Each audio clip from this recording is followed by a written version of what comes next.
Неизвестно, как к этому отнесся бы Шарль Перро, но долгожданный бал, к которому так готовилась Золушка, оказался соревнованием по экстремальным автогонкам.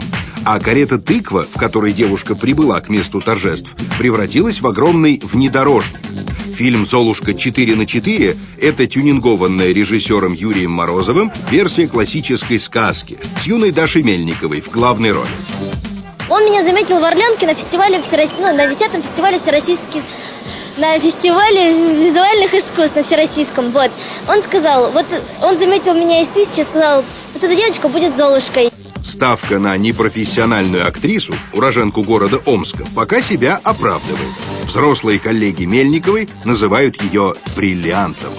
27 или 28 дублей девочка 14-летняя играла в полную силу, со слезами, с абсолютно не халтуре. Причем уже я говорю, Даш, тебя снимают со спины. Ну чё, тебя никто не слышит. Она говорит, а я не могу по-другому.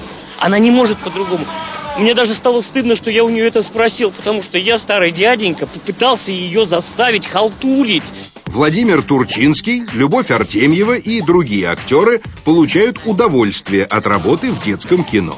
В артисте должен жить ребенок, а такие картины помогают этого ребенка расшевелить. Подарок судьбы. Каждый, я не знаю, как артисты, наверное, артистки мечтают сняться в сказке. Я очень мечтала.